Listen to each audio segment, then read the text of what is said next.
harus menyapu dengan tenaga penuh. Setiap ayunan sapu menghasilkan debu yang menempel di jubah kebesarannya. Peluh bercucuran, rambutnya berantakan, dan mahkotanya hampir terjatuh. Ia terlihat lebih mirip petani yang baru saja pulang dari ladang, bukan lagi seorang penguasa agung. Sementara itu, rakyat yang mendengar kabar bahwa raja menyapu sendiri mulai berdatangan. Mereka berdiri di balik pagar istana, berdesakan ingin melihat pemandangan langka. Bisik-bisik terdengar di mana-mana. Benarkah itu raja kita? Lihat, ia bersin-bersin seperti anak kecil. Tak kusangka, pekerjaan yang dianggap hina ternyata bisa membuat raja kewalahan. Tawa kecil pecah dari kerumunan, meskipun segera mereka tutupi dengan tangan karena takut dihukum. Namun suara itu tetap sampai ke telinga raja. Ia berhenti menyapu, lalu menoleh dengan wajah merah padam. "Diam kalian semua," bentaknya. Namun rakyat sudah tidak bisa menahan rasa geli. Mereka justru semakin sulit menahan tawa. Raja melempar sapu ke tanah dengan geram. "Cukup, aku raja, bukan buruh. Aku tidak diciptakan untuk pekerjaan rendah ini." Suasana mendadak hening. Semua mata tertuju pada Abu Nawas. Ia maju perlahan, lalu berkata dengan nada pelan namun jelas, "Ampun Baginda, barusan Baginda sendiri yang mengatakan pekerjaan ini hina. Tetapi lihatlah, pekerjaan yang hina itu ternyata mampu membuat seorang raja menyerah." 2 hours later.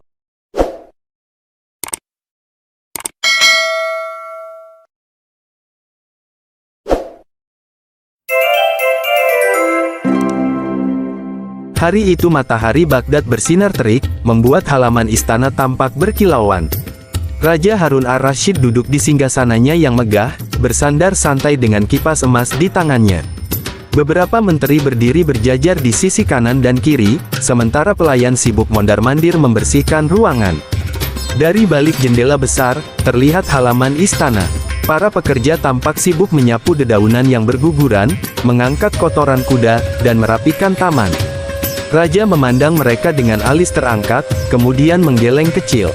"Sungguh pekerjaan rendah," ujarnya dengan nada meremehkan. "Apakah mereka tidak merasa hina membersihkan kotoran dan debu setiap hari?" Para menteri yang mendengarnya hanya mengangguk, tak berani menyanggah. "Benar, Baginda," jawab salah satunya, "pekerjaan itu memang tidak pantas dilakukan orang mulia." Namun, di pojok ruangan, Abu Nawas yang hadir sebagai penasehat istana tersenyum simpul. Ia menunduk hormat, tetapi dalam hatinya ia berpikir, Baginda meremehkan pekerjaan mulia itu. Padahal tanpa orang-orang yang bekerja membersihkan, istana akan berubah menjadi kandang penuh kotoran. Kesombongan ini harus disadarkan. Tapi bagaimana caranya, agar raja belajar tanpa merasa dipermalukan di depan rakyat? Ia menatap sang raja yang kembali bercakap, membanggakan dirinya, dan merasa semakin yakin. "Baiklah, aku akan membuat Baginda sendiri yang meminta menjadi tukang sapu." Itu satu-satunya cara agar ia benar-benar mengerti. Malam harinya, Abu Nawas duduk di serambi rumahnya yang sederhana. Angin malam membawa suara jangkrik dan aroma tanah basah. Ia menatap ke langit yang dipenuhi bintang, sambil memikirkan rencana liciknya. "Raja terlalu sombong. Jika aku langsung menyuruhnya menyapu, ia tentu akan murka. Tapi jika aku memancing kesombongannya, ia sendiri yang akan memaksa untuk membuktikan bahwa dirinya lebih hebat dari siapapun." Abu tersenyum nakal. Ia mengambil sebatang lidi kering yang jatuh dari pohon kurma di samping rumahnya, lalu memutarnya di tangan. "Sapu," gumamnya. "Alat sederhana inilah yang akan menundukkan seorang raja." Ironis, bukan? Mahkota emas tidak mampu melawan kesombongan, tetapi seikat lidi bisa. Di dalam kepalanya, rencana mulai tersusun. Ia akan mengangkat pekerjaan menyapu sebagai sesuatu yang suci, pekerjaan malaikat yang menjaga kebersihan dunia. Dan tentu saja, raja yang congkak tidak akan rela bila dianggap tidak mampu melakukannya. "Ya," bisiknya, "besok pagi, aku akan memulai siasat ini." Raja harus merasakan sendiri bagaimana rasanya mengayunkan sapu di bawah terik matahari, agar ia sadar bahwa tak ada pekerjaan hina bila dilakukan dengan ikhlas. Keesokan paginya, Abu Nawas menghadap raja. Dengan wajah serius ia berkata, "Ampun Baginda, hamba mendengar sebuah ilmu dari negeri jauh. Konon ada pekerjaan yang hanya bisa dilakukan oleh manusia paling mulia. Pekerjaan itu adalah pekerjaan para malaikat." Raja menoleh cepat, matanya berbinar penasaran. "Apa maksudmu, Abu?" Katakan dengan jelas. Abu menunduk, lalu berkata penuh wibawa, malaikat adalah makhluk yang selalu membersihkan dunia dari kotoran, debu, dan segala yang buruk. Maka manusia yang paling mulia adalah dia yang mampu menirukan pekerjaan malaikat, membersihkan dengan tulus ikhlas. Raja terdiam sesaat, lalu mendengus. Hanya itu, menyapu. Hah, itu pekerjaan budak dan pelayan. Tidak pantas disebut pekerjaan mulia. Abu pura-pura ragu. Ampun Baginda, jangan salah. Tidak semua orang mampu melakukannya. Butuh kerendahan hati dan ketulusan luar biasa. Hamba khawatir pekerjaan itu terlalu berat untuk Baginda yang terbiasa memegang pedang, bukan sapu. Ucapan itu menusuk harga diri raja. Apa katamu, Abu? Aku, seorang raja, tidak mampu melakukan pekerjaan remeh seperti menyapu. Aku bisa melakukannya lebih baik dari semua rakyatku. Abu tersenyum samar. Tepat seperti yang kuharapkan, batinnya. Abu segera menunduk, berpura-pura cemas. Ampun Baginda, hamba hanya khawatir tangan Baginda yang mulia akan kotor. Dan bila rakyat melihat raja menyapu, mereka mungkin akan menganggap Baginda tidak lagi berwibawa.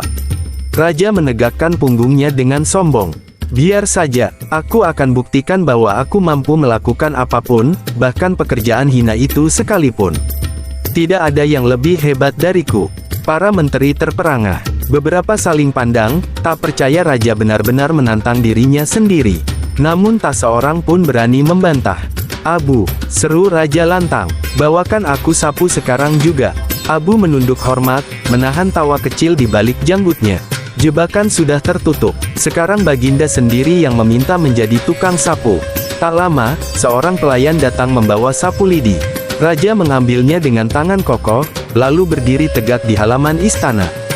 Jubah kebesarannya masih melekat, membuat pemandangan itu tampak ganjil. Perhatikan aku, seru raja kepada semua yang hadir. Aku akan menunjukkan bahwa seorang raja mampu melakukan pekerjaan apapun. Ia mulai mengayunkan sapu, mencoba menyapu dedaunan kering. Awalnya ia melakukannya dengan penuh gaya, seperti seorang panglima yang memimpin pasukan. Namun beberapa menit kemudian, wajahnya mulai merah, keringat bercucuran, dan napasnya tersengal. Rakyat yang menonton dari kejauhan terkejut, menutup mulut agar tidak tertawa. Astaga, raja kita menyapu, bisik mereka. Sementara itu, raja terus berusaha menjaga wibawa. Tapi punggungnya mulai pegal, tangannya sakit, dan debu yang beterbangan membuatnya bersin berkali-kali. Setiap kali ia berusaha mempercepat gerakan, hasilnya justru makin berantakan. Akhirnya ia berhenti sejenak, menatap sapu di tangannya dengan rasa tak percaya. Mengapa pekerjaan sederhana ini begitu berat? Batinnya. Untuk pertama kalinya, raja mulai merasakan beban yang setiap hari ditanggung rakyat kecil. Dan Abu Nawas yang berdiri di samping hanya tersenyum penuh arti. Ia tahu, pelajaran pertama sudah berhasil, kesombongan raja mulai retak oleh sapu lidi. Raja berdiri terengah-engah, sapu lidi masih di genggamannya. Wajahnya memerah, peluh mengalir dari pelipis, jubah kebesaran yang biasanya berkilau kini basah menempel di tubuh.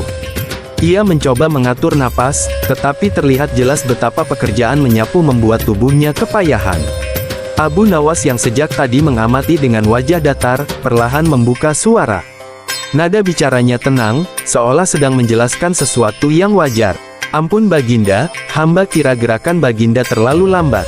Jika dibandingkan dengan pelayan istana, Baginda hanya mampu menyapu separuh dari hasil mereka.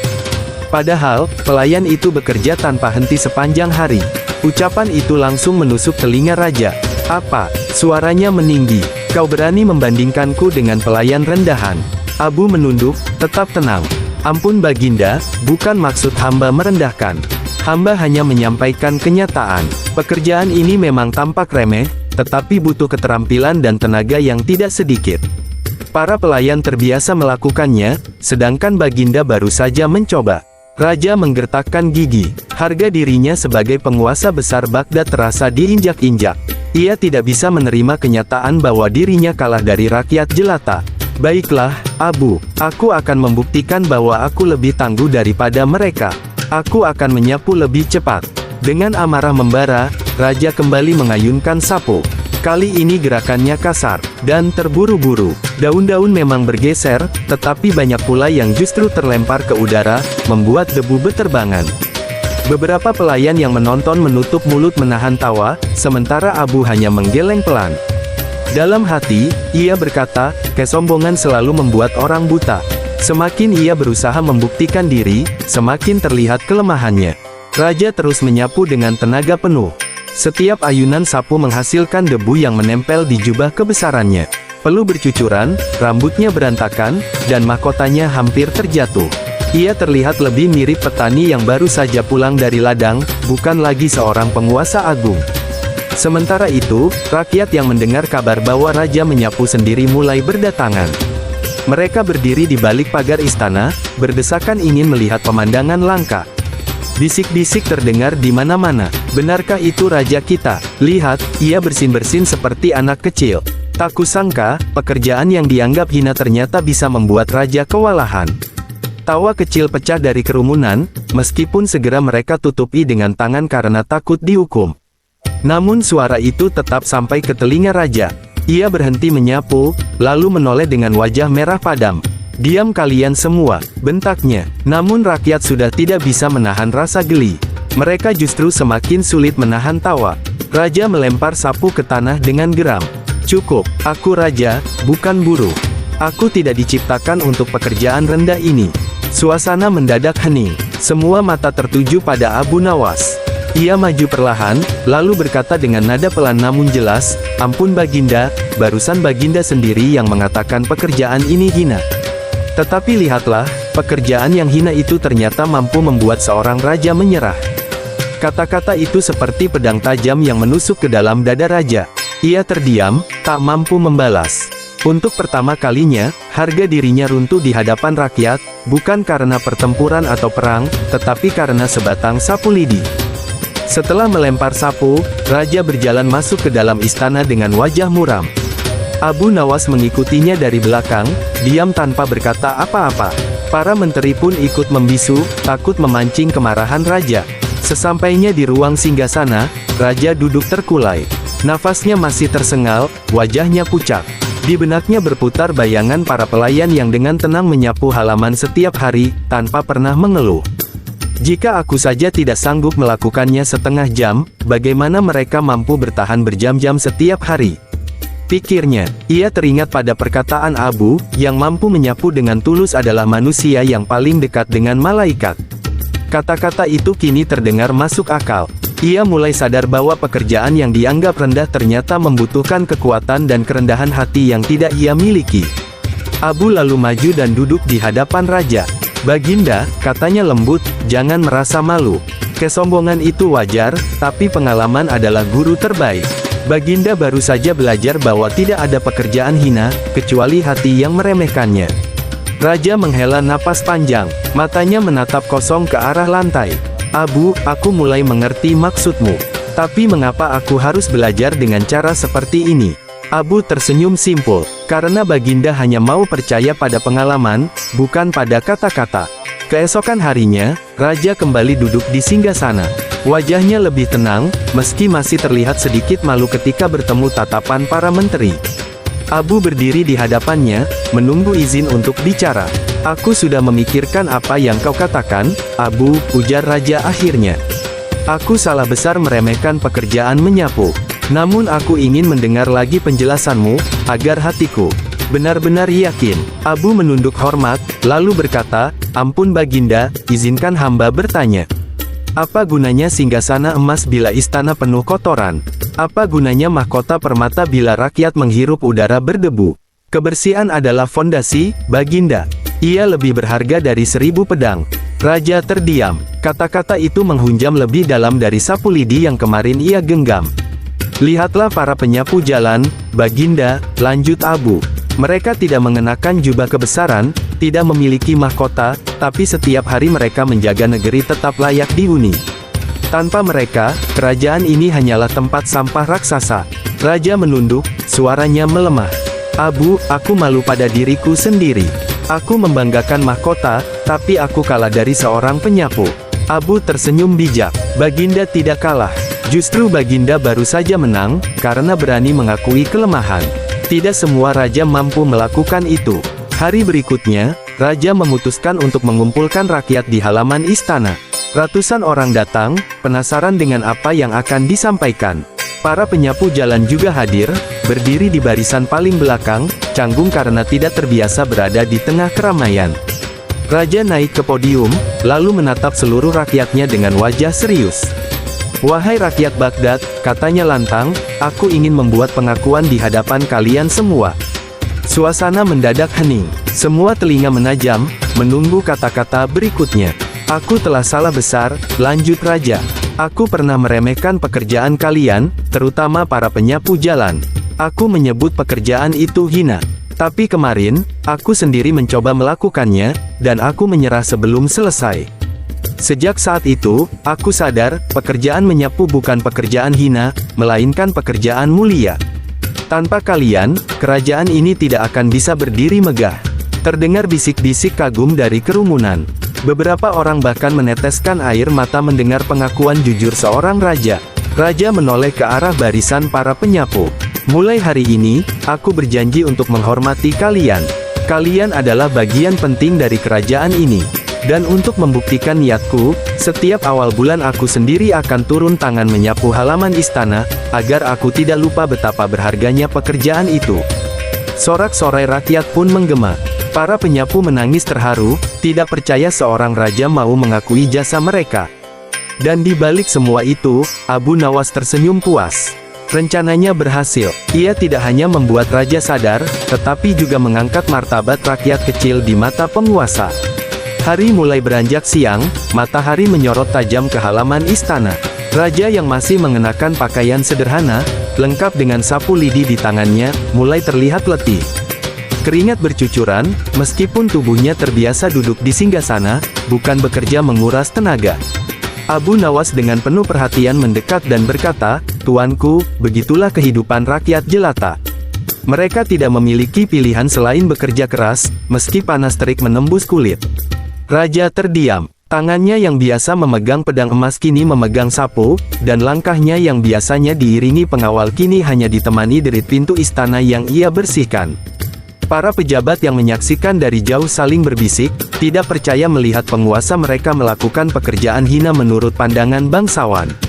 Namun Abu Nawas justru menatap mereka tajam, seakan berkata, "Inilah saatnya sang raja belajar arti kesabaran, karena kekuasaan bukanlah alasan untuk merasa di atas segalanya."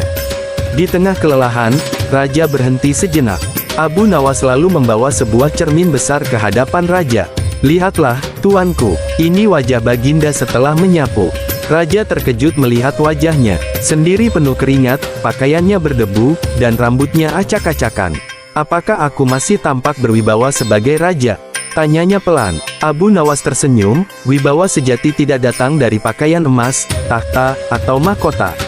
Wibawa lahir dari hati yang tahu bagaimana rasanya menjadi rendah, agar bisa memahami orang kecil. Raja termenung. Ia baru menyadari, selama ini ia melihat dirinya hanya sebagai penguasa, bukan sebagai manusia biasa. Abu Nawas sengaja menempatkan cermin itu untuk memperlihatkan bahwa di balik gelar, ia tetap sama seperti rakyat jelata, seorang manusia yang makan, minum, letih, dan berkeringat. Ketika raja melanjutkan pekerjaannya, beberapa bangsawan yang iri mulai mencibir. "Sungguh memalukan, seorang raja menyapu lantai layaknya pelayan istana," bisik seorang menteri yang sombong. Namun Abu Nawas segera mendengar dan menegurnya, "Jangan salah. Justru inilah kehormatan sejati seorang pemimpin. Jika ia bisa merasakan menjadi rendah, maka ia tidak akan pernah merendahkan yang rendah." Ucapan Abu Nawas membuat para pejabat terdiam.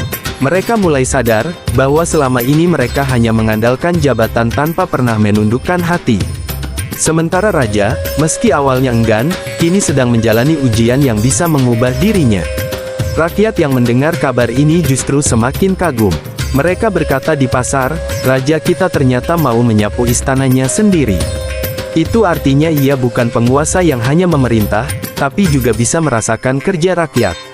Perlahan-lahan, pekerjaan yang dianggap hina itu berubah menjadi kebanggaan yang disaksikan seluruh negeri. Menjelang sore, raja semakin terbiasa dengan pekerjaannya. Ia menyapu halaman yang luas, menyingkirkan dedaunan, bahkan membersihkan sampah yang tercecer.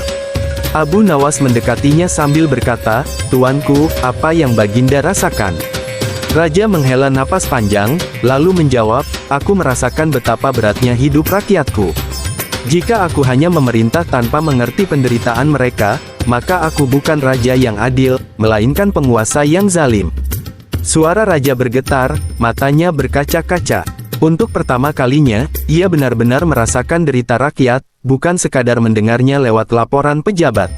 Abu Nawas tersenyum bangga. Inilah tujuan sebenarnya, menanamkan kesadaran bahwa kekuasaan sejati bukanlah untuk dipamerkan, tetapi untuk melayani.